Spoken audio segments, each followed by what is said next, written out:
ونستعينه ونستغفره ونؤمن به ونتوكل عليه ونعوذ بالله من شرور أنفسنا ومن سيئات أعمالنا من يهد الله فلا مضل له ومن يضلل فلا هادي له أشهد أن لا إله إلا الله وحده لا شريك له وأشهد أن سيدنا ونبينا ومولانا محمدا عبده ورسوله أرسله ربه بالحق بشيرا ونذيرا وداعيا إلى الله بإذنه وسراجا منيرا صلى الله تعالى عليه وعلى آله وصحبه وبارك وسلم تسليما كثيرا أما بعد فأعوذ بالله من الشيطان الرجيم بسم الله الرحمن الرحيم من المؤمنين رجال صدقوا ما عاهدوا الله عليه فمنهم من قضى نحبه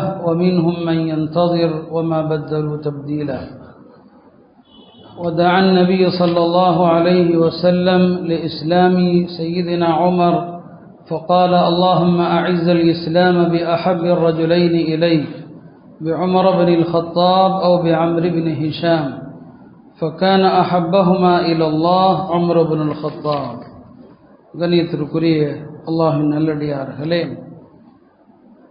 ஹிஜ்ரி புதிய ஆண்டனுடைய முதல் ஜும்ஆவை நாம் எல்லாம் இங்கு எதிர்கொண்டிருக்கிறோம். ஆஷூராவுடைய நாள், அதை ஒட்டிய பல நிகழ்வுகள் நடந்திருப்பதைப் போல இந்த முஹர்ரம் ஹஜ்ரத் சையதுனா உமர் ரலியல்லாஹு அன்ஹு அவர்களை பற்றியும் நினைவு கூறப்பட வேண்டிய ஒரு மாதம். காரணம் என்னவென்று சொன்னால், உமர் ரலியல்லாஹு அன்ஹு அவர்கள் கடைசி ஆண்டு மரணிக்கிற அந்த கடைசி ஆண்டு ஹஜ் செய்துவிட்டு திரும்பினார்கள். துல் ஹஜ்ஜினுடைய கடைசி நாட்கள், அது எந்த தேதி என்பது குறித்து சில கருத்து வேறுபாடுகள் உண்டு.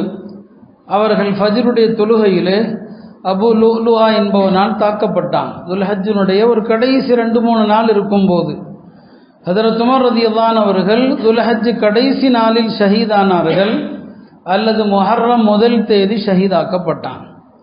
இந்த 2 விதமான அபிப்பிராயங்களும் இருக்கிறது. ஆக முஹர்ரம் இந்த மாத துவக்கம் என்பது ஹஜ்ரத் உமர் ரலியல்லாஹு அன்ஹு அவர்கள் ஷஹீதாக்கப்பட்ட ஒரு மாதம். நாம் அவ்வப்போது சஹாபாக்கள் வரலாறுகள் குறித்தும் தெரிந்து கொண்டே இருப்பதும் அவசியம். சஹாபாக்களை பற்றி சொல்வார்கள் மசாபிஹுல் ஹுதா, அவர்கள் நேர்வழியினுடைய விளக்குகள்.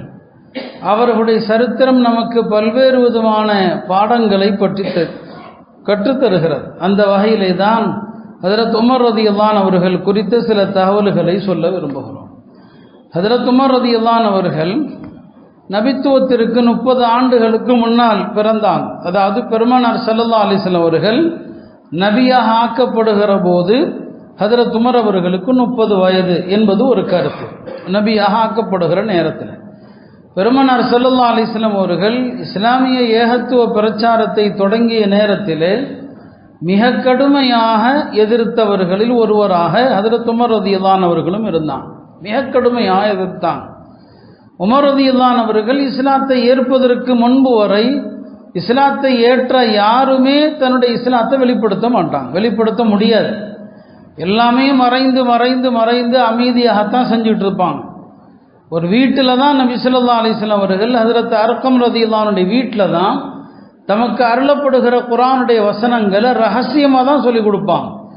யாருக்குமே தெரியாது. அப்படி ஒரு அமைதியான மறைமுகமான சூழலில் தான் மார்க்க விஷயங்கள் போதிக்கப்பட்டது. இந்த நிலையில் மக்கள் எல்லாம் கொஞ்சம் கொஞ்சமாக இஸ்லாத்துக்கு வரக்கூடிய காலம். ஆண்களில் ஒரு 41 பேர் முஸ்லீமாக இருப்பாங்க, பெண்களில் ஒரு 11 பேர் முஸ்லீமாக இருப்பாங்க. மொத்தம் ஒரு 52 பேர் தான் மக்கால முஸ்லிம்களுடைய எண்ணிக்கை. 53வது நபராக இஸ்லாத்தை ஏற்றவர்கள் தான் ஹஜ்ரத் உமர் ரலியல்லாஹு அன்ஹு அவர்கள். 53வது நபராக. அதுக்கு முன்னால் ஒரு 40-50 பேர் முஸ்லீமாக இருக்கிறான்.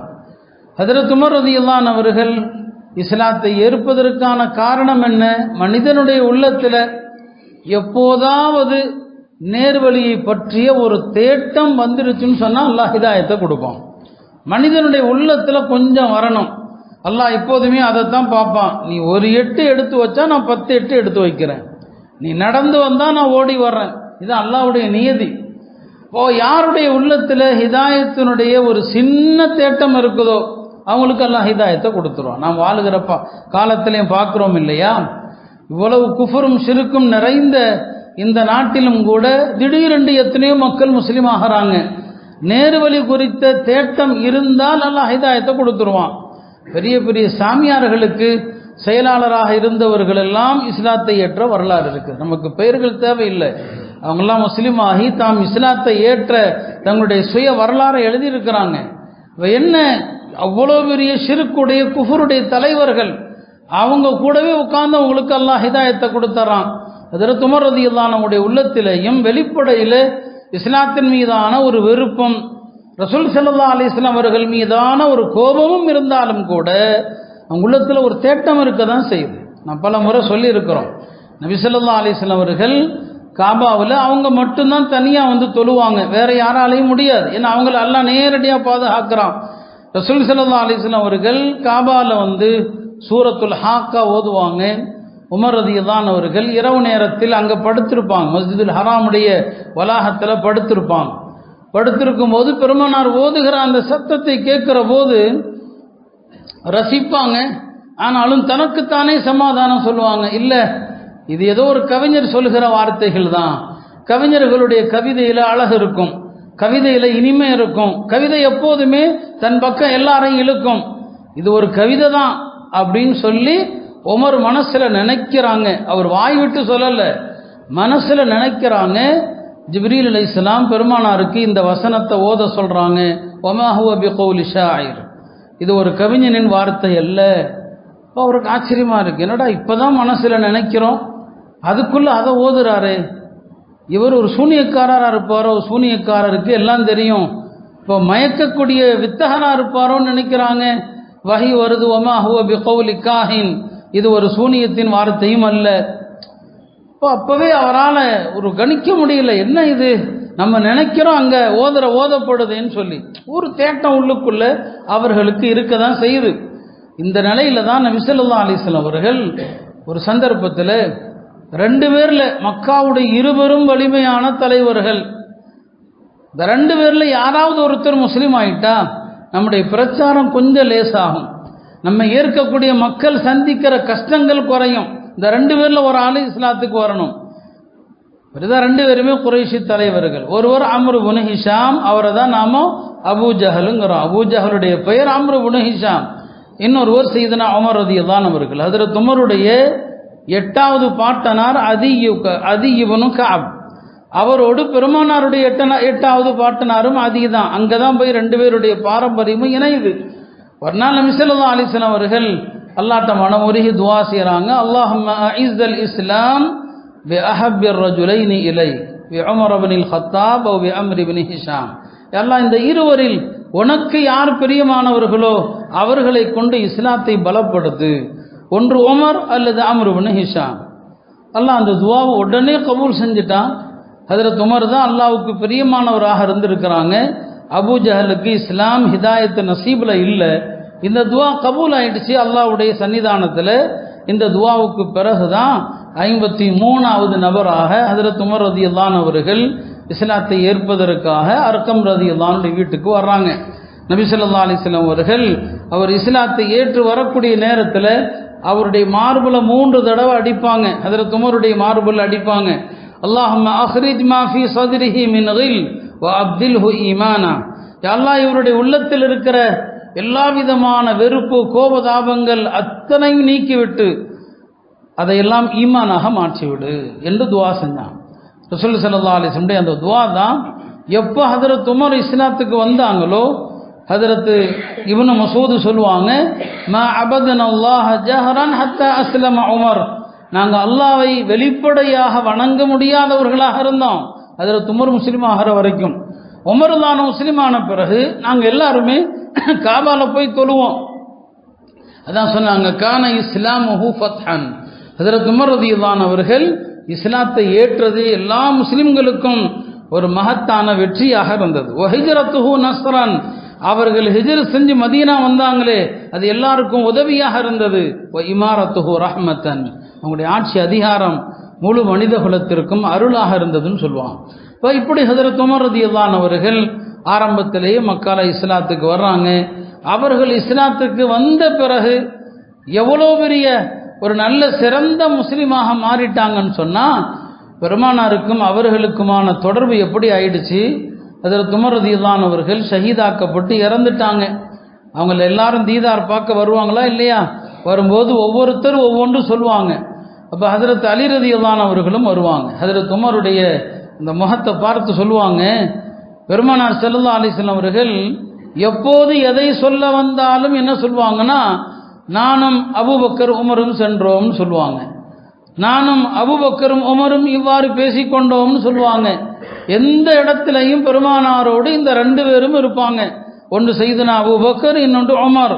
இந்த இருவரும் எனக்கு இந்த உலகத்திலே எனக்கு உதவியாளர்கள், அமைச்சர்கள் என்று சொன்னாங்க. உலகத்திலும் சரி மறுமையிலும் சரி என்னுடைய துணை அமைச்சர்கள் என்பதாக பெருமானார் ஸல்லல்லாஹு அலைஹி சொன்னாங்க. அந்த அளவுக்கு ரசூல் ஸல்லல்லாஹு அலைஹி வஸல்லம் நெருக்கத்தை பெற்றாங்க. இந்த தீனோடு அவங்க எந்த அளவுக்கு ஒட்டி போயிட்டாங்கன்னா, சஹாபாக்களிடையே ஏதாவது ஒரு பிரச்சனை குறித்து பேசப்படும்.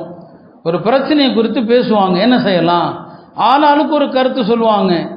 உமர் ஒரு கருத்தை சொல்லுவாங்க. உமர் எந்த கருத்தை சொல்றாங்களோ வஹி அதற்கு தோதுவாகத்தான் வரும். உமர் தானவங்க என்ன சொல்றாங்களோ அது வஹியா வந்துடும். அதான் நம்ம இன்னைக்கு சொல்றோமே, பாங்கு சொல்றோமே அல்லாஹ் அக்பர் என்று, ஹஜ்ரத் உமர் சொன்ன ஆலோசனை தான் அது. உமர் தானு என்ன கருத்தை சொல்றாங்களோ அந்த கருத்து அல்லாஹுடைய புறத்தில் இருந்து ஆலோசனையாக வரும். பெருமானார் சொல்லுவாங்க, இன்னல்லாஹ ஜஅலல் ஹக்க அலா லிசானி உமர வ கல்பி, அல்லாஹ் சத்தியத்தை ஹஜ்ரத் உமருடைய நாவிலும் ஹஜ்ரத் உமருடைய உள்ளத்திலும் வைத்திருக்கிறான்னு சொல்லுவாங்க. அவங்க என்ன சொல்றாங்களோ அந்த அளவுக்கு அல்லாஹ்வுடைய வஹி அவங்களுடைய கருத்துக்கு தோதுவாக வரும். மக்கால தவாஃப் செஞ்சுக்கிட்டு இருக்கும்போது ஹஜ்ரத் உமர் சொல்லுவாங்க, நம்ம தவாஃப் செஞ்சுட்டு 2 ரக்காத்து தொழுகிறோம் இல்லையா, இந்த 2 ரக்காத்தை இப்ராஹிம் அலைஹிஸ்ஸலாம் ஏறி நின்ற இடம், அந்த இடத்துல தொழுதா என்ன அப்படின்னு சொல்லுவாங்க. வஹி வருது, வத்தஹிது மின் மகாமி இப்ராஹிம முஸல்லா, வஹி வந்துருச்சு. எங்கு இப்ராஹிம் நின்றாங்களோ அங்க தொழுங்கன்னு அல்லாஹ் சொல்றான். அவர் சொல்லி முடிக்கல, வஹி வருது. ஒரு முறை நபி ஸல்லல்லாஹு அலைஹி வஸல்லம் வீட்டுக்கு வர்றாங்க. ஹஜ்ரத் உமர் ரலியல்லாஹு அன்ஹு அவர்கள் சொன்னாங்க, யார சொல்லலாம், உங்க வீட்டுக்கு நல்லவன் கெட்டவன் எல்லாரும் வர்றான், உங்க பெண்களுக்கெல்லாம் ஹிஜாபு மறை திரை போடட்டும், எல்லாரும் பெண்களுக்கும் ஹிஜாபுடைய உத்தரவு நீங்க போட்டா என்னன்னு சொல்லி அல்லாஹ் குர்ஆன்ல ஆயத்தை இறக்குனா, ஃபஸ்அலுஹுன்ன மின் வராஇ ஹிஜாப், பெண்கள் வீட்டில் இருங்க, வெளியே போனா ஹிஜாபை போடுங்கன்னு சொல்லி. மது குறித்து அவங்க தான் அல்லாட்ட எல்லாம் தெளிவான வசனத்தை மது குறித்து இறக்குன்னு கேட்டாங்க, இறங்குச்சு. இப்படி ஹஜ்ரத் உமர் அவர்கள் விரும்பியவைகள் அல்லாஹ்வுடைய புறத்திலிருந்து வஹியாக அருளப்பட்டது. உமர் தானுடைய மார்க்க பிடிப்பு அவங்க மீது எல்லாருக்குமே ஒரு பயம் இருக்கும். ஒரு நாள் ஹஜ்ரத் உமர் ரலியல்லாஹு அன்ஹு அவர்கள் நபி ஸல்லல்லாஹு அலைஹி வஸல்லம் அவங்கள பார்க்கறதுக்காக அவங்க வீட்டுக்கு வர்றாங்க. வந்தால் வீட்டுக்குள்ளே பெண்கள் எல்லாம் சத்தம் போட்டு பேசிகிட்டு இருக்கிறாங்க. எல்லா வீட்லேயும் அந்த கதையாகத்தானே இருக்குது, பெருமானார் வீட்லேயும் அதுதான், எல்லாம் சத்தம் போட்டு பேசுகிறாங்க. உமர் அவர்கள் சத்தம் போட்டு அஸ்ஸலாமு அலைக்கும், உமர் வந்திருக்கேன் வரலாமா அப்படின்னு அவங்க குரலை தான் கேட்டாங்க. எல்லா பெண்களும் போய் பர்கா தூக்கி போட்டுக்கிட்டாங்க எல்லாம். உமர் தான் உள்ளே போனது பெருமானார் சிரித்தாங்க. இப்போ ஹஜ்ரத் உமர் சொன்னாங்க, அல்லாஹ் அல்லாஹு சின்னக்க யா ரசூல் அல்லாஹ், அல்லாஹுடைய தூதர் அவர்களே, அல்லாஹ் உங்களை எப்போதுமே சிரித்த முகமாக்கட்டும்னு சொல்லி. இப்போ உமர் சொன்னாங்க, பாருங்க, நீங்கள் வர்றதுக்கு முன்னால் எல்லாரும் புர்கா இல்லாமல் சத்தமாக பேசிகிட்டு இருந்தாங்க, உங்களை கண்டதும் எல்லாம் ஓடி போயிட்டாங்கன்னு சொல்லி. அப்போ சொன்னாங்க, யார சொல்லதான் என்ன கண்டா இவர்கள் பயப்படுகிறார்கள், உங்களுக்கு தானே பயப்படணும் சொன்னாங்க. அப்படி இல்லை, நீர் ஒரு பாதையில் நடந்தால் சைத்தான் வேறொரு பாதையில் நடக்கிறான். இதை ஒரு தடவை சொல்லலை, பல இடங்களில் சொன்னாங்க. ஒரு மணி தடவை இல்லை, பல தடவை சொன்னாங்க. அப்பயும் சொன்னாங்க, இல்லை உமர் அவர்களே, உண்மை ஒரு பாதையில் சைத்தான் கண்டால் அந்த பாதையை சைத்தான் உமக்காக விட்டு விட்டு இன்னொரு பாதையில் சைத்தான் போயிடுவான்னு சொன்னாங்க. அந்த அளவுக்கு உமர் ரலியல்லாஹு அவர்கள் மக்களுடைய உள்ளங்களில் ஒரு பயம், அவங்கள கண்டாலே ஒரு அச்சம் இருக்கும். இப்படி ரசூல் ஸல்லல்லாஹு அலைஹி வஸல்லம் காலத்திலேயும் சரி, அவர்கள் சொல்லக்கூடிய விஷயங்கள் எல்லாம் அப்படியே இருக்கும். பெருமானார் ஸல்லல்லாஹு அலைஹி வஸல்லம் ஹஜ்ரத் உமர் ரலியல்லாஹு அவர்களை பற்றி 3 கனவுகள் கண்டிருக்கிறான். 3மே சஹீஹுல் புகாரியில் வருது. உமர் தான் அவங்களுடைய சிறப்புக்கு இதை விட எதுவுமே தேவையில்லை. பெருமானார் ஸல்லல்லாஹு பழக்கமே காலையில் ஃபஜ்ர் தொழுகைக்கு பிறகு மக்களிடம் கனவுகள் குறித்து பேசுவாங்க. தாம் கண்ட கனவு சொல்லுவாங்க, மக்களிடம் கனவு கண்டீர்களான்னு கேட்டு விளக்கம் சொல்லுவாங்க. அது மாதிரி 3 கனவுகள் ஹஜ்ரத் உமர் ரலியல்லாஹு அவங்களை பற்றி மட்டுமே கண்டாங்க. ஒரு முறை சொன்னாங்க, நான் ஒரு கனவு கண்டேன். அந்த கனவுல மக்கள் எல்லாரும் ஆடைகள் அணிந்திருக்கிறாங்க. ஒவ்வொருவருடைய ஆடைகளும் சிறியதும் பெரியதுமாக இருக்குது. எல்லாருடைய ஆடைகளை விட உமர்தானுடைய ஆடை தான் பெருசா இருக்குது. அவர் நடக்கிறாரு, தரையில் ஆடையை இழுத்து கொண்டு நடக்கிறாருன்னு சொன்னாங்க. இந்த கனவுக்கு என்ன விளக்கம் யார சொல்லுதான்னு கேட்டாங்க. சொன்னாங்க, இது மார்க்க பற்றை குறிக்கிறது. ஆடை என்பது மார்க்க பற்றை குறிக்கிறது. மற்ற எல்லோரையும் விட அதற்கு உமரிடத்தில் இருக்கிற மார்க்க பிடிப்பு, அஷத்துஹும் ஃபி அம்ரி தீனில்லாஹ், அல்லாஹ்வுடைய மார்க்கத்தில் அவரிடம் இருக்கிற உறுதி இருக்கிறதே அதை குறிக்கிறது என்று விளக்கமும் சொன்னாங்க. இன்னொரு நாள் சொன்னாங்க, நான் கனவில் என்னிடம் ஒரு கோலை கொண்டு வரப்பட்டது. அதில் பால் இருந்துச்சு. இந்த பாலை நான் வயிறார குடித்தேன். பிறகு அந்த மிச்சத்தை நான் ஹஜ்ரத் உமர் அவர்களுக்கு கொடுத்தேன்னு சொன்னாங்க. ரசூல் ஸல்லல்லாஹு அலைஹி வஸல்லம் தாம் குடித்த அந்த பாலை ஹஜ்ரத் உமருக்கு கொடுத்தாங்க. சஹாபாக்கள் கேட்டாங்க, யார சொல்லுதா இந்த கனவுக்கு என்ன விளக்கம் என்று. பெருமானார் சொன்னாங்க, இல்முன்னு சொன்னாங்க. இது அறிவு, மார்க்க அறிவு என்பதாக குறிப்பிட்டாங்க. ஹஜ்ரத் உமர் ரலியல்லாஹு அன்ஹு அவர்கள் சஹாபாக்களில் மிகப்பெரிய சட்டமேத. கனவுல பாலை கண்டா அது விளக்கத்தை குறிக்கும், அறிவை குறிக்கும், ஞானத்தை குறிக்கும். பெருமானார் தான் குடித்த பாலை ஹஜ்ரத் சையதுனா உமர் ரலியல்லாஹு அன்ஹு அவர்களுக்கு கொடுத்தாங்க. இன்னொரு முறை சொன்னாங்க, நான் ஒரு கனவு கண்டேன். ஒரு கிணத்துக்கு அருகில் நான் இருக்கிறேன். அந்த கிணற்றிலிருந்து வாளியை விட்டு தண்ணீர் இறைத்து மக்களுக்கு நான் கொடுக்கிறேன். எனக்கு பிறகு அபூபக்கர் ரலியல்லாஹு அன்ஹு அவர்கள் என்னிடமிருந்து அந்த வாளியை வாங்குறாங்க. அபூபக்கர் இறக்கிறாங்க. கொஞ்ச நேரத்தில் அவங்கள்ட்ட பலவீனம் சோர்வடைஞ்சிருச்சு. அவங்க வாளியை வச்சுட்டாங்க. பிறகு ஹஜ்ரத் உமர் வாளியை பிடிச்சாங்க. சொன்னாங்க, உமர் வாளியை பிடிச்சதும் வாளி பெருசாயிடுச்சு. உமர் ரலியல்லாஹு அன்ஹு அவர்கள் வாளியை பிடிச்சதும் வாளி பெருசாயிடுச்சு. அவர்கள் தண்ணி இறைச்சாங்க. எக்கச்சக்கமான மக்கள் தாமும் தண்ணீர் அருந்தி தம்முடைய ஒட்டகங்களுக்கும் தண்ணீரை புகட்டி தாம் கொண்டு வந்த தோல் பாத்திரங்களிலும் தண்ணீரை நிரப்பினார்கள். கனவிலேயே நடந்தது பெருமானார் சொல்றாங்க. அப்போ மக்கள் சொன்னாங்க, இத்தகைய வலிமை மிக்க ஒரு தலைவரை நாம் பார்த்ததே இல்லைன்னு சொன்னாங்க. அப்போ அபூபக்கர் இறைச்சப்போ சோர்ந்துட்டாங்க. உமர் ரலியல்லாஹு அன்ஹு அவர்கள் வலிமையோடு இறைச்சாங்க. இந்த கனவுக்கு விளக்கம் பெருமானார் நேரடியாக சொல்லல, கனவு தான் சொன்னாங்க. ஆனால் உலமாக்கள் சொல்லுவாங்க, இந்த கனவுக்கு விளக்கம் என்ன? பெருமானாருக்கு பிறகு அபூபக்கர் ரலியல்லாஹு அன்ஹுடைய ஆட்சி காலம் கொஞ்ச காலம், 2 வருடங்கள் தான், 2 வருஷம் தான் ஆட்சி செஞ்சாங்க. பெருமானார் ஸல்லல்லாஹு அலைஹி வஸல்லம் அவர்களுக்கு பிறகு சுமார் 10 ஆண்டு காலங்கள், 10 வருடமும் 6 மாதங்களும் ஹஜ்ரத் சையதுனா உமருடைய ஆட்சி காலம். இந்த 10 ஆண்டு ஆட்சி காலங்கள் இஸ்லாமிய வரலாற்றினுடைய ஒரு பெரும் பொற்காலம். அது அடுத்து அவங்களுடைய ஆட்சியில் நடந்த சில விஷயங்களை தான் நினைவூட்ட விரும்புகிறேன். இஸ்லாமிய வரலாறு அந்த மாதிரி ஒரு அமைதியான ஆட்சி காலத்தை பார்த்ததே கிடையாது. அவங்க ஆட்சி காலத்தில் மார்க்க ரீதியாகவும் குழப்பம் கிடையாது, யாரும் குழப்ப முடியாது, எந்த புது கருத்தையும் யாரும் சொல்ல முடியாது. சொன்னால் நடக்கிறது வேற. உமருடைய காலத்தில் எந்த புது கருத்தையும் யாரும் சொல்ல முடியாது. என்ன முஸ்லிம்கள் செஞ்சிட்டு இருக்கிறாங்களோ அதுக்கு மாற்றமாக யாருமே எதுவுமே பேசக்கூடாது. அவங்களுடைய அந்த உறுதியை தான் இந்த கனவு குறிக்கிறது என்பதாக உலமாக்கள் அந்த கனவுக்கு விளக்கம் அளிப்பாங்க. இப்படி ஹஜ்ரத் சையதுனா உமர் இந்த மார்க்கத்திற்கு கிடைத்த ஒரு மிகப்பெரிய பொக்கிஷம். அவங்க சையதுனா உமர் ரலியல்லாஹு அன்ஹு அவர்கள் 2வது ஹலீஃபாவாக தேர்ந்தெடுக்கப்பட்டாங்க. இஸ்லாமிய வரலாற்றில் அமீருல் முஃமினீன் என்ற பட்டம் முதல்ல அவங்க காலத்தில் தான் வருது. அபூபக்கர் ரலியல்லாஹு அன்ஹு அவர்களை மக்கள் அமீருல் முஃமினீன் என்று அழைக்கல, ஹலீஃபத்து ரசூலுல்லாஹி ஸல்லல்லாஹு அலைஹி வஸல்லம், பெருமானாருடைய ஹலீஃபான்னு சொல்லுவாங்க அவங்களுக்கு பிறகு உமர் தான் வர்றாங்க இல்லையா. உமரை எப்படி அழைக்கிறது? ஆரம்பத்தில் மக்கள் எப்படி கூப்பிட்டு இருந்தாங்கன்னா, ஹலீஃபத்து ரசூலில்லான்னு கூப்பிட்டாங்க. பெருமானாருடைய ஹலீஃபாவுடைய ஹலீஃபா அப்படின்னு சொன்னாங்க. ஒரு நாள் ஹஜ்ரத் உமர் அவர்களே மக்கள் எல்லாம் இருக்கிற சபையில் இப்படி கூப்பிடுறது ரொம்ப கஷ்டமா இருக்குது. பெருமானாருடைய ஹலீஃபாவுடைய ஹலீஃபா, அடுத்து இன்னொருத்தர் ஆட்சிக்கு வருவார், இப்படியே ஹலீஃபாங்கிற வார்த்தையை சேர்த்துக்கிட்டே போகணும், வேற ஏதாவது பேர் வைங்க ஆட்சி தலைவருக்குன்னு சொல்லி. முகீரத்து இப்னு ஷுஅபா அந்த சபையில் இருந்தாங்க. அவங்க தான் சொன்னாங்க, அந்த அமீருனா வ நஹ்னுல் முஃமினீன், நீங்கள் எங்கள் தலைவராக இருக்கிறீங்க, நாங்கள் மோமின்களாக இருக்கிறோம். இப்போ அந்த அமீருல் முஃமினீன், அப்புறம் நீங்கள் மோமின்களுக்கு அமீர் தானே, அமீருல் முஃமின் வச்சுக்கிட்டா என்ன? என்ன அழகா இருக்குது, அப்படியே கூப்பிடுங்கன்ட்டான். உமர் தான் அவர்கள் எவ்வளோ அழகான வார்த்தை இது, அமீருல் முஃமினீன். அன்று முதல் தான் ஆட்சியாளர்களுக்கு அமீருல் முஃமினீன் என்கிற இந்த பட்டம் என்ன செய்தது வந்தது. ஹஜ்ரத் அபூபக்கர் ரலியல்லாஹு அன்ஹு அவர்கள் அவங்க ஆட்சியாளராக தேர்ந்தெடுக்கப்பட்ட ஒரு அழகான வரலாறு. பெருமானார் ஸல்லல்லாஹு அலைஹி வஸல்லம் இறந்த பிறகு எப்படி ஆட்சி பொறுப்புக்கு வர்றாங்க, அது ஒரு நீண்ட வரலாறு. ஹஜ்ரத் அபூபக்கர் 2 ஆண்டு காலங்கள் அவங்க ஆட்சி செய்கிறாங்க. அவங்க காலத்தில் சில குழப்பங்கள் தலை தூக்குது.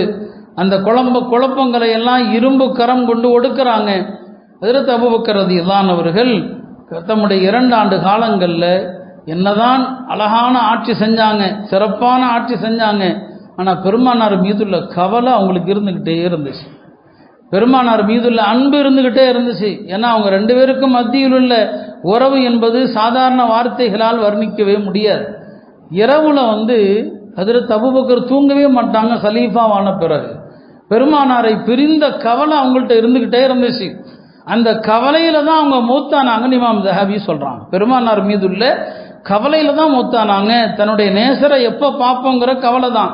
2 வருடங்கள் சில மாதங்கள் அவங்க ஆட்சி செஞ்சாங்க. ஹிஜ்ரி 13ஆம் ஆண்டு ஜுமாதல் ஊலால ஹஜ்ரத் அபூபக்கர் ரலியல்லாஹு அன்ஹு அவர்கள் இறப்பை தருகிற நேரத்தில் அடுத்த ஹலீஃபா குறித்து கவலைப்படுறாங்க. ஏன்னா முஸ்லிம்களுக்கு ஒரு சிறந்த ஆட்சி தலைவர் இல்லைன்னு சொன்னால் எல்லாம் செதறி போயிடும். ஒரு சிறந்த ஆட்சியாளரை செய்யணும். பல பேரை நியமிக்கிறது குறித்து ஆலோசனை பண்ணுறாங்க, யாரெல்லாம் நியமிக்கலான்னு சொல்லி. கடைசியில் அவங்க மனசில் பட்டது, இதற்கு ஹஜ்ரத் உமர் தான் தகுதியானவர், அவங்கள தான் நியமிக்கணும்னு சொல்கிறாங்க. அவங்க நினைக்கிறாங்க. இதை குறித்து தான் இப்னு மஸ்ஊத் அடிக்கடி சொல்லுவாங்க, மனித கணிப்புகள் இருக்கு இல்லையா, இந்த கணிப்புகள் விஷயத்தில் எத்தனையோ கணிப்புகள் சரியாகலாம், எத்தனையோ கணிப்புகள் தவறாகலாம். உலகத்திலேயே 3 மனிதர்கள் அவர்கள் 3 நபர்களை பற்றிய கணிப்பு மிகச்சரியாக இருந்ததுமா. உலகத்தில் 3 மனிதர்கள் 3 பேரை பற்றி கணித்த கணிப்பு மிகச்சரியான கணிப்புன்னு சொல்லுவாங்க. முதலாவது யாருடைய கணிப்பு? எகிப்து நகரத்தினுடைய அமைச்சர். அவர் யூசுப் அலைஹிஸ்ஸலாமை சந்தையில் அடிமையாக வாங்கி தன்னுடைய மனைவி இடத்துல கொண்டு கொடுத்து ஒப்படைக்கும் போது சொல்லுவார், இது அடிமை நினைக்காத, அக்ரிமி மஸ்வா, அடிமை நினைச்சிடாத இவரை. அவர் மனசுல தெரியுது, ஏன்னா அவர் நபித்துவ வாரிசு இல்லையா, அந்த சிறப்பு எப்படி தெரியாம இருக்கும். தன் மனைவி இடத்துல சொல்லுவாரு, அடிமையா வாங்கிட்டு வந்திருக்கிறேன், மற்ற அடிமைகளை நடத்துற மாதிரி நடத்தாத, அக்ரிமி மஸ்வா, இவரை கண்ணியமாக வைத்துக்கள், அசா ஐயம்ஃபானா, இவர் நமக்கு பிரயோஜனம் உள்ளவராக ஆகலாம். அப்போ சொல்லுவாங்க இப்னு மஸ்ஊத், அவருடைய கணிப்பு சரியாக இருந்தது. அந்த எகிப்து நகரத்திற்கு பிரயோஜனம் உள்ள மன்னராக பிற்காலத்தில் யார் மாறினாங்க? யூசுப் அலைஹிஸ்ஸலாம். 2வது யாரு? ஹஜ்ரத் மூசா அலைஹிஸ்ஸலாம் உதவி செய்தாங்க இல்லையா, அந்த மதியன் நகரத்துக்கு போன நேரத்தில் 2 பெண்களுக்கு தண்ணி பிடிச்சி கொடுப்பாங்க.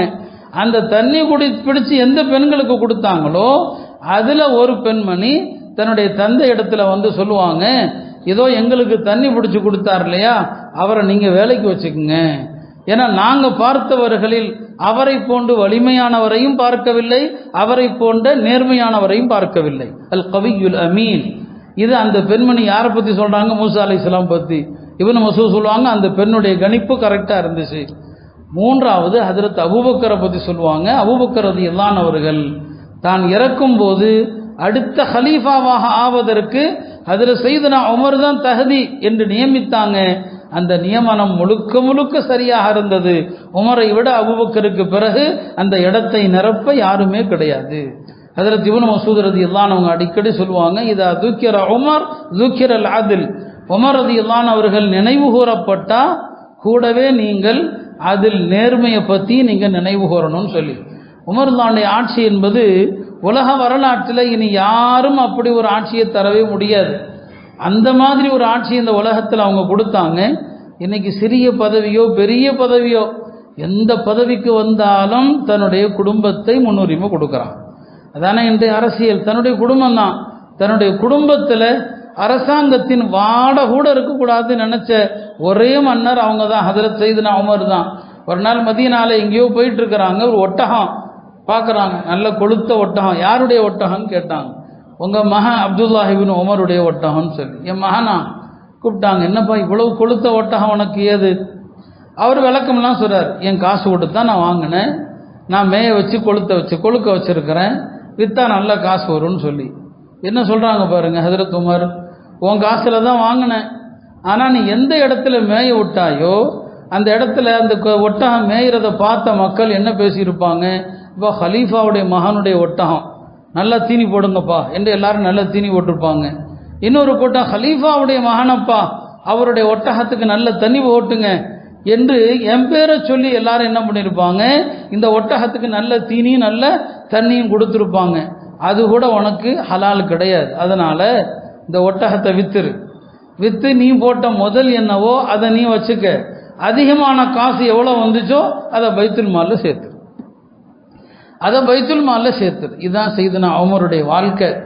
எந்த இடத்திலும் தான் குடும்பத்தினுடைய அங்கங்களை உள்ள கொண்டு வரவே மாட்டாங்க. அவ்வளவு தூய்மையான ஒரு வாழ்க்கை, அவ்வளவு நேர்மையான ஒரு வாழ்க்கை, எளிமை, சாதாரண எளிமை. ஹஜ்ரத் உஸ்மான் ரலியல்லாஹு அவர்கள் ஒரு உச்சி வெயில் நேரத்தில் பாலைவன பகுதியில் எதற்கோ ஒரு வேலையாக போகிறாங்க. அங்கே உமர் நிற்கிறாங்க. என்ன அமீருல் மோமின் அவர்களே, இந்த நேரத்தில் எங்கே நிற்கிறீங்க? இந்த நேரத்தில் இங்கே நிற்கிறீங்க? ஆமாம், என் ஒட்டகம் ஒன்று காணா போச்சு, தேடி வந்தேன்னு சொன்னாங்க. ஏன் அதற்கு உங்களுடைய அடிமைகளில் ஒருத்தரை அனுப்பியிருக்கலாமே, நீங்கள் எதுக்காக வரணும்?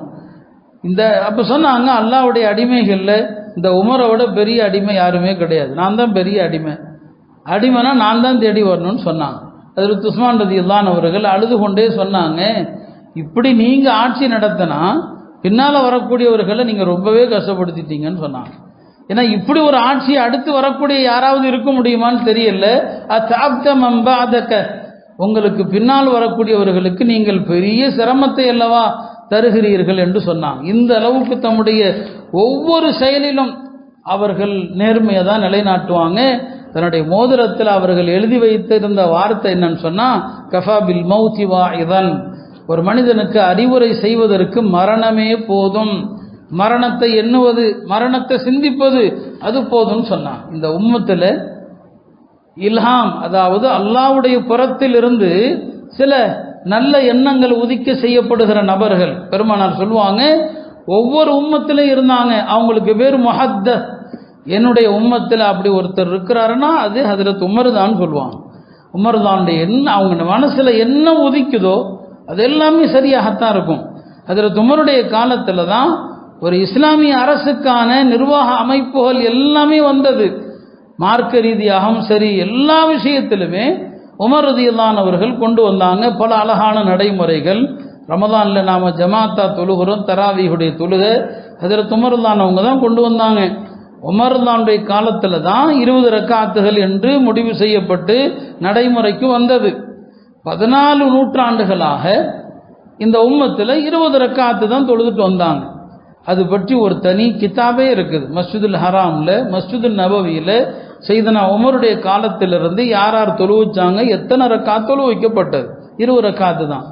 பெரிய கைசேதம். இன்றைய சவுதி அரசாங்கம் அவர்கள் செய்திருக்கிற பெரிய மோசடி, நிறைய தவறுகளில் உண்டு. என்ன, இந்த 20 ரக்காத்தை இப்போ 10 சுருக்கிட்டாங்க. 2 ஆண்டுகளுக்கு முன்னால் கொரோனாவை காரணம் காட்டி சுருக்குனாங்க. அப்போவே நான் சொன்னேன், இது அவர்களுடைய பழைய என்னங்க நீண்ட கால திட்டம், இதை பயன்படுத்தி தொடர்ந்து 10 ஆக்குவாங்க. அதே மாதிரி ஆக்கிட்டாங்க. 20 ரக்காத்துடைய அந்த இனிமையை இந்த அரசாங்கம் இப்போ கெடுத்து வச்சிருக்கிறாங்க. இது உமர் ரலியல்லாஹு காலத்திலிருந்து பின்பற்றப்பட்டு வந்த சுன்னத்து.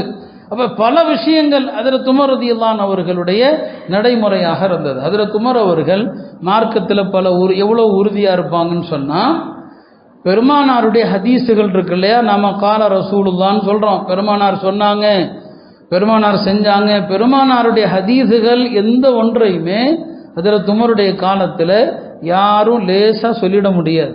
அப்படி சொன்னால் இந்த ஹதீஸை நபி ஸல்லல்லாஹு அலைஹி வஸல்லம் அவங்க தான் சொன்னாங்க அப்படின்னு சொல்லி உறுதியாக சொல்லணும், உறுதிப்படுத்தணும் அதை. ஏன்னா யாரும் பெருமானார் மேலே எதையும் இட்டுக்கட்டி விடக்கூடாது. உமர் ரொம்ப கண்காணிப்பாக இருப்பாங்க. ஒரு நாள் ஹஜ்ரத் உமர் தான் அவர்கள் அபு முசா ஷாரிங்கிற ஒரு சஹாபியை தன்னை பார்க்க வருமாறு சொல்கிறாங்க. கூப்பிட்டு அனுப்புறதே யார் தான், உமர் தான் அவங்க தான். அவரை வர சொல்லுங்கன்னு சொல்கிறாங்க. அபு முசா ஷாரி வர்றாங்க. யார் வீட்டுக்கு? உமர் தான் வீட்டுக்கு. வெளியில் நிற்கிறாங்க. ஒரு வீட்டுக்கு வந்தால் அனுமதி கேட்கணும். அவரும் அனுமதி கேட்குறாரு. அபு முசா வந்திருக்கிறேன், உள்ளே வர அனுமதி கேட்குறேன். உள்ளே இருந்து பதில் வரல. அப்போ 2வது முறையாக சொல்கிறார், நான் அபு முசா வந்திருக்கிறேன், உள்ளே வர அனுமதி கேட்குறேன், பதில் வரல. 3வது முறையும் கேட்குறாரு, பதில் வரல. திரும்பிட்டார். உமர் உள்ளே ஏதோ வேலையாக இருந்திருக்கிறாங்க. கொஞ்ச நேரம் கழிச்சு, எங்கே அபு முசா வந்தார், எங்கே போயிட்டாருன்ட்டு, இல்லை அவர் போயிட்டாருன்னு சொல்லி போய் கூட்டுவாங்க. திரும்பி வந்தாங்க. ஏன்பா நீ போயிட்டேன்னு சொல்லி. அவன் 3 தடவை அனுமதி கேட்டேன், பதில் வரல. பெருமானார் ஸல்லல்லாஹு அலைஹி வஸல்லம் சொன்னாங்க, இதஸ்தஅதன அஹதுக்கும் ஸலாஸன் ஃபலம் யூதன் லஹு ஃபல்யர்ஜி, உங்களில் யாராவது ஒரு வீட்டுக்கு வந்து 3 தடவை அனுமதி கேட்டு பதில் வரலன்னா திரும்பி வரட்டும். 10 தடவை காலிங் பெல் அடிக்கக்கூடாது, 3 தடவை தான் அடிக்கணும். ஒரு ஆளை கூப்பிட்றோம் ஃபோனில் 3 தடவை மிஸ்டு கால் கொடுக்கலாம், 4வது தடவை கொடுக்கக்கூடாது. இதான் மார்க்கம். ஆனால் நாம் அப்படி இல்லை. அப்படி என்ன எடுக்காமல் இருக்கிறது, அடிச்சுக்கிட்டே 10 கால் கொடு, இது மார்க்கம் இல்லை. அது ஒரு அனுமதி தானே. சரி எடுக்கலை, ஏதோ வேலையாக இருந்திருப்பார், பார்த்து கூப்பிடட்டும். ஒரு வீட்டுக்கு போனால் 3 தடவை தட்டலாம், 4வது தடவை தட்ட அனுமதி இல்லை. அபு மூசா சொன்னாங்க 3 தடவை அனுமதி கேட்டேன், தரல, திரும்பிட்டேன். பெருமானார் அப்படி தானே சொன்னாங்கன்னு சொல்லி பிடிச்சிட்டாங்க உமர். பெருமானார் அப்படி சொன்னாங்களா? 3 தடவை அனுமதி கேட்டு அனுமதி கிடைக்கவில்லையானால் திரும்பி சென்று விடுங்கள் அப்படின்னு நபி சொன்னாங்களா? ஆமாம் சொன்னாங்க. அப்படின்னா இந்த ஹதீஸை வேற யாராவது தோழர்கள் கேட்டிருக்கிறாங்களா? யாரையாவது கூட்டுவாங்க, இதுக்கு ஆதாரத்தை கொண்டு வாங்க, இல்லைன்னா உண்மை தண்டிப்பேன்னு சொன்னாங்க. அபு மூசா அஷ்அரி பதறி போயிட்டான். கூப்பிட விட்டதே உமர் தான், வந்தது அனுமதி கேட்டு கிடைக்கலன்னு திரும்பி வந்துட்டார். இப்போ மஸ்ஜித் நபவிக்கு ஓடி வர்றாரு, பதற்றத்தில் வர்றார். அங்கே சஹாபா கூட ஒரு குழு உட்கார்ந்துருக்கிறாங்க. உபய் இப்னு கஅப் இருக்கிறாங்க, அபு சயீதுல் குத்ரி இருக்கிறாங்க. வந்து பதற்றத்தில் சொல்கிறாங்க, உமர் தான் கூப்பிட விட்டாங்க, போனேன், 3 தடவை அனுமதி கேட்டேன், திரும்பிட்டேன். ஏன் திரும்பினீங்கன்னு கேட்டார். இல்லை 3 தடவை அனுமதி கேட்டு கிடைக்கலன்னா திரும்பிடுங்கன்னு சொல்லப்பட்டது, திரும்பினேன். இப்போ அதுக்கு ஆதாரத்தை கேட்குறாருன்னு. அந்த சபையில் எல்லாரும் சிரித்தாங்க, கொல்லுன்னு சிரித்தாங்க. என்ன இது உமர் இதுக்கெல்லாம் ஆதாரம் கேட்குறாரா? இந்த ஹதீஸு ஒரு சின்ன பையனுக்கு கூட தெரியும், உமருக்கு தெரியாமல் போச்சா? சரி, உபய் இப்னு கஅப் சொல்லுவாங்க, அபு சயீதுல் குத்ரியை பார்த்து நீங்கள் தான் கூட்டத்தில் சின்ன ஆள், நீங்கள் போய் சொல்லுங்கள், பின்னால் நான் வர்றேன்னு சொன்னாங்க. அப்போ அபு சயீதுல் குத்ரி போய் சொல்லுவாங்க, என்ன இந்த ஹதீஸுக்கு போய் ஆதாரம் கேட்டிங்களாமே, இது பெருமானார் சொன்னாங்க. பின்னால் உபய் இப்னு கஅப் வந்துடுவாங்க, அவங்க ஹஜ்ரத் உமரையே மிரட்டுவாங்க. என்ன பெருமானாருடைய தோழர்கள் மீதே சந்தேகப்படுறீங்களா நீங்கள்? அவர் ஒரு ஹதீஸை சொன்னால் ஏற்றுக்க மாட்டீங்களா, அதுக்கு ஆதாரம் கேட்குறீங்களான்னு சொல்லி உமர் அவங்களையே மிரட்டுவாங்க. அப்போ ஹஜ்ரத் உமர் சொல்லுவாங்க, நான் நபித்தோழர்கள் மீது நான் சந்தேகப்படலை, பெருமானார் சொன்னதாக ஆளாளுக்கு இஷ்டத்துக்கு இல்லாததையெல்லாம் புணஞ்சிடக்கூடாது, பெருமானாருடைய ஹதீஸை சொல்வதில் கவனம் வேண்டும், பெருமானார் மீது யாரும் எதையும் இட்டு கட்டிடக்கூடாது, அதுக்காக தான் நான் அவ்வாறு செய்தேன்னு சொல்லுவாங்க. இப்போ ஹஜ்ரத் உமருடைய காலத்தில் எல்லா விஷயத்திலும் கட்டுப்பாடு, எல்லாருடைய உணர்வை மதிப்பாங்க. இரவுல வலம் வருகிற போது கணவனை பிரிந்த ஒரு பெண்ணுடைய பாட்டை கேட்குறாங்க. அந்த அம்மா தன் கணவர் வெளியில் போயிருக்கிறார், பல மாசங்கள் ஆச்சு, கணவனுடனான தாம்பத்திய உறவில்லாதத அந்த பெண்மணி கவிதையில் புலம்புறத உமர் கேட்டாங்க. உடனே வர்றாங்க, ஒரு பெண்ணால் கணவனை பிரிந்து எவ்வளோ காலம் பொறுத்திருக்க முடியும்னு கேட்டாங்க. அப்போ பெண்கள்லாம் சொன்னாங்க 4 மாதம் பொறுத்திருக்க முடியும். அப்போ சட்டமே போட்டாங்க, நீங்கள் இஸ்லாமிய படையில் இராணுவத்தில் செல்லக்கூடியவர்கள் 4 மாதத்துக்கு அவங்களுக்கு ஒரு தடவை விடுப்பளிக்கப்படும், 4 மாதம் ஆகிட்டால் ஊருக்கு வந்துடணும். எல்லாருடைய உணர்வுகளை மதித்து நடக்கக்கூடிய ஒரு நேர்மையான மனிதராக ஹஜ்ரத் சய்யிதுனா உமர் ரலியல்லாஹு அன்ஹு அவர்கள் தம்முடைய ஆட்சி காலம் முழுவதும் அப்படி தான் ஆட்சி செஞ்சாங்க. ஹஜ்ரத் உமர் அவர்கள் 10 வருடம் ஆட்சி செஞ்சாங்க. ஒவ்வொரு வருஷமும் ஹலீஃபாக்கள் ஹஜ்ஜுக்கு போயிடுவாங்க, அது அந்த காலத்தினுடைய பழக்கம். உமர் ரலியல்லாஹு அன்ஹு அவர்கள் ஹிஜ்ரி 23ஆம் ஆண்டு ஹஜ்ஜுக்கு போகிறாங்க, அதுதான் அவங்களுடைய கடைசி ஹஜ்ஜு. அந்த ஹஜ்ஜு முடிந்து திரும்பி வருகிற வழியில் அபுத்தஹங்கிற ஒரு இடம், அந்த இடத்துல அப்படியே கொஞ்ச நேரம் உட்கார்றாங்க, சோர்ந்து உட்கார்றாங்க. அவங்க மனசில் என்ன வந்துச்சோ தெரியல. இப்போ அவங்களே அல்லாட்ட கையை தூக்கி துவா செய்கிறாங்க, அல்லாஹும்ம கபீர சின்னி, எல்லாம் எனக்கு வயசாயிடுச்சு, வல்லாஃபத் குவத்தி, முன்னால் இருந்த வலிமை இப்போ இல்லை, அந்த பலம் இப்போ இல்லை, ஒந்தஷரத்திர ஐயத்தி, என்னுடைய நாடும் பறந்து விரிந்து விட்டது. உமர்லாவுடைய காலத்தில் தான் ரோம் உட்பட எல்லாம் வெற்றி கொள்ளப்பட்ட காலம், அது பாரசீகம் வெற்றி கொள்ளப்பட்ட காலம், நாடும் பறந்து விரிந்து விட்டது, இனிமேலும் நான் கரெக்டாக ஆட்சி செய்வேனான்னு தெரியாது. ஃபக்பித்னி இலைக்க, எல்லாம் உன் பக்கமாக என்னை கைப்பற்றிக்கொள். இல்லையா, மௌத்தை கேட்குறாங்க, எல்லாம் கைப்பற்றிக்கொள். என்ன மௌத்தை அப்படி கேட்கலாமா? 2 விதமான கருத்துக்கள் இருக்குது. நல்லவர்களில் சிலர், மரணத்தை கேட்டவர்களும் இருக்கிறாங்க. எல்லாம் என்ன கைப்பற்றிக்கொள். இந்த துவா எப்போ செய்கிறாங்க? ஹஜ்ஜு முடிஞ்சு வரும்போது துல்ஹஜ்ஜில் செய்கிறாங்க. இல்லையா, துவா செஞ்ச சில நாட்கள் தான், சில வாரங்கள் அல்ல, சில நாட்கள், 10 நாளில் அடுத்து மௌத்தாயிட்டாங்க. இந்த துவா செஞ்சுட்டு மதீனாவுக்கு வர்றாங்க. மதீனா வந்த பிறகு அவர்கள் ஒரு வழியாக போயிட்டு இருக்கும்போது அங்கே முகீரத் இப்னு ஷுஅபாவுடைய அடிமை அபூ லுஆங்கிற ஒரு அடிமை, அந்த அடிமையை பார்க்குறாங்க. அவன் ஒரு திறமையான ஆள். இப்போ ஹஜ்ரத் உமர் ரலியல்லாஹு அன்ஹு அவர்கள் தனக்கு ஒரு திருகை செஞ்சு கேட்குறாங்க, தர முடியுமாப்பான்னு கேட்குறாங்க. இப்போ அந்த ஆள் சொன்னால் செஞ்சு தர்றேன், என்னுடைய எஜமான் என்னிடத்துல ரொம்ப கூலி கேட்குறாரு, தினசரி நான் இவ்வளவு சம்பாதிச்சு கொடுக்கணுங்கிறாரு, நீங்கள் பேசி குறைக்கணும்னு சொல்லி. உமர் சொன்னாங்க, உனக்கு தான் திறமை இருக்கப்பா, வருமானம் இருக்குது அப்படின்ட்டு சும்மா ஒரு வார்த்தை சொல்லிட்டாங்க, அவ்வளோதான், வேற ஒன்றும் சொல்லலை. அவனுக்கு அது கோபமாக போச்சு, இவர் என்ன இப்படி சொல்கிறாருன்னு சொல்லி. அவன் ஒரு பாரசீக அடிமை, அவன் ஒரு மஜூசி, நெருப்பு வணங்கி ஹஜ்ரத் உமரை கொல்ல வேண்டும் என்று திட்டமிட்டான். அவ்வளோதான். இது ஹஜ்ஜை முடிச்சுட்டு திரும்பி வந்து இந்த நிகழ்வு நடக்குது. ஒரு நாள் காலையில் ஃபஜ்ருடைய தொழுகையில் ஹஜ்ரத் உமர் ரலியல்லாஹு அன்ஹு அவர்கள் வரும்போதே எழுப்பிக்கிட்டே தான் வருவாங்க, மக்களை எல்லாத்தையும் சத்தம் கொடுத்துக்கிட்டே தான் வருவாங்க. காலையில் வரும்போது அவனுடைய பழக்கம் அதுதான். அவனும் தெரிஞ்சுக்கிட்டான், ஹலீஃபா கிளம்பிட்டாரு, தொலை வைக்க போறாருன்னு சொல்லி தெரிஞ்சுக்கிட்டான். இப்போ ஹஜ்ரத் உமர் ரலியல்லாஹு அன்ஹு அவர்கள் தக்பீர் கட்டுறாங்க. இப்போ மஸ்ஜிதில் பெரிய அளவிலான வெளிச்சங்கள் அக்காலத்தில் இல்லாத காலகட்டம். தான் தயாரித்திருந்த அந்த கத்தி, அவங்கள கொலை செய்வதற்குனே தயாரித்த கத்தி, சஃப்களை கிழித்து கொண்டு வர்றான். கிட்டத்தட்ட ஒரு 12-13 சஹாபாக்களை தாக்கிடுறான். அதில் ஒரு 6 பேர் இறந்துடுறாங்க. ஹஜ்ரத் உமர் ரலியல்லாஹு அன்ஹு அவர்களை 3 தடவை குத்தி என்ன செய்யறான், ஷஹீதாக்கிடுறான். அப்பவே இறக்கல, 3 தடவை குத்துறாங்க. அவங்கள தூக்கிட்டு என்ன செய்து வரப்படுது. பிறகு அவன் தன்னைத்தானே குத்தி தற்கொலை செஞ்சுக்கிட்டான். உமர் ரலியல்லாஹு அன்ஹு அவர்கள் அதற்கு பிறகு ஒரு 2 நாள், அது 3 நாள், அது துல்ஹஜ்ஜினுடைய கடைசி நாள்.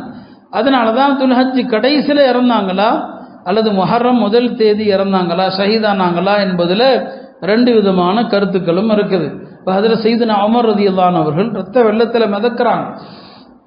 இப்போ மயக்கம் தெளிஞ்சதும் முதல்ல சொன்னாங்க, அப்துல் ரஹ்மான் இப்னு அவுஃப் இருக்கிறாரான்னு கேட்டாங்க. அப்துல் ரஹ்மான் இப்னு அவுஃப் இருந்தால் உடனே அவரை தொழுவிக்க சொல்லுங்க, சூரியன் உதயமாக போகுது, ஃபஜ்ருடைய தொழுகை தவறிடக்கூடாது, முதல்ல மக்கள் பள்ளியில் ஜமாத்தா தொலை சொல்லுங்கன்னு சொல்லி அப்துல் ரஹ்மான் இப்னு அவுஃப் அவர்கள் தொழு வச்சாங்க.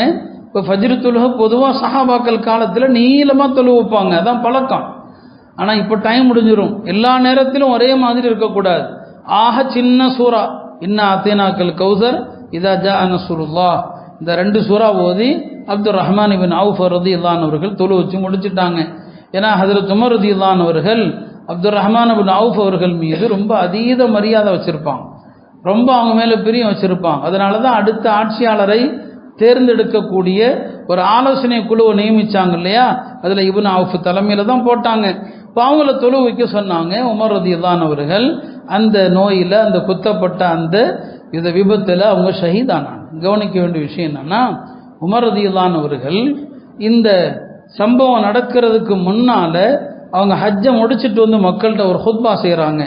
அந்த ஹுத்பாலேயே சொல்கிறாங்க, நான் ஒரு கனவு கண்டேன். அல்லாஹ்வுடைய நல்லடியார்களுக்கு அவங்களுடைய மரணங்கள் கூட உணர்த்தப்படும். கனவுகள் ஒரு முன்னறிவிப்பு தான். நான் ஒரு கனவு கண்டேன், ஒரு சிவப்பு சேவல் ஒன்று என்னை 1 முறை அல்லது 2 முறை கொத்தியதுன்னு சொன்னான். 1 தடவை அல்லது 2 தடவை அது கொத்தியது, ஒருவேளை அது என்னுடைய மரணமாகத்தான் இருக்கும்னு சொன்னான். அந்த சேவல் கொத்தியது என்னுடைய மரணமாகத்தான் அது இருக்கும்னு சொன்னாங்க. உமர் ரலியல்லாஹு அன்ஹு அவர்கள் குறித்து வேறு சில சஹாபாக்களும் கனவு கண்டாங்க. அந்த கனவுல ஹஜ்ரத் உமர் ரலியல்லாஹு அன்ஹு அவர்கள் ஷஹீதாக்கப்படுவாங்கன்னு சொல்லப்படுது. ஹஜ்ரத் உமர் துஆ செய்கிறாங்க, யா அல்லாஹ் நபியுடைய நகரத்திலும் மரணிக்கணும், ஷஹீதாக மரணிக்கணும். பிறகு அவங்களே கேள்வி கேட்குறாங்க, மதீனாவில் இருந்து கொண்டே எப்படி ஷஹீதாக முடியும்? ஷஹீதாகணும்னா அல்லாஹ்வுடைய பாதையில் போகணும், மதீனாவில் இருந்துக்கிட்டு எப்படி ஷஹீதாகிறது? பிறகு தனக்குத்தானே பதிலும் சொல்லுவாங்க, அல்லாஹ் நினைத்தால் நபியின் நகரத்திலேயே எனக்கு ஷஹாதத்தை கொண்டு வர முடியும்னு சொல்லி. அதே மாதிரி தான் அந்த பாரசீக மஜூசியால் அவங்க கொல்லப்பட்டாங்க. தான் கொல்லப்பட்டது ஒரு முஸ்லீமுடைய கையால் அல்ல என்று ஹஜ்ரத் உமர் ரலியல்லாஹு அன்ஹு அவர்கள் மிகுந்த சந்தோஷம் பட்டாங்க. ஆக அவங்க கேட்ட அந்த துவாக்கள் எல்லாமே ஒரு 20 நாட்களுக்குள் கபூல் ஆயிடுச்சு. அல்லாஹ் பொருந்தி கொண்ட முறையில் அவங்க ஷஹீதாக்கப்பட்டாங்க. பெருமானார் ஸல்லல்லாஹு அலைஹி வஸல்லம் அவர்களுக்கு அருகிலேயே அடக்கம் செய்யப்பட்டாங்க. உமர் ரலியல்லாஹு அன்ஹு அவர்களுடைய அந்த மார்க்க பற்றும் அந்த மார்க்க பிடிப்பும் அவங்களுடைய அந்த நேர்மையும் நீதியும் அதுதான் இந்த உம்மத்திற்கு மிகவும் தேவை. உமர் ரலியல்லாஹுடைய ஒரு மகன் ஆசிம், அவங்களுடைய பல மகன்கள் இருக்கிறாங்க, அதில் ஒருத்தர் தான் ஆசிம்னு ஒரு மகன். அந்த ஆசிமுடைய வழித்தோன்றல்களில் வந்தவர் தான் இஸ்லாத்தின் சிறந்த ஹலீஃபாவாக போற்றப்படுகிற ஹஜ்ரத் Umar ibn Abdul Azeez. Umar ibn Abdul Azeez ஹஜ்ரத் உமருடைய அந்த பேரர்களில் தான் அவரும் வர்றாரு. ஹஜ்ரத் உமரிடம் இருந்த அதே நேர்மையான ஆட்சியை அவர்களும் கொடுத்தாங்க. அருமையானவர்களே, நல்லவர்களுடைய சஹாபாக்களுடைய இந்த வரலாறுகள் எல்லாம் நம்முடைய ஈமானுக்கு ஒரு புத்துணர்ச்சியை தரக்கூடியவை. நமது இளைய சந்ததிகளுக்கும் இந்த வரலாறுகள் அதெல்லாம் போதிக்கப்படணும். எல்லாம் வல்ல அல்லாஹ் அந்த நல்லோர்களுடைய வரலாறுகளை படித்து நம்முடைய ஈமானை மெருகேற்றுவானாக.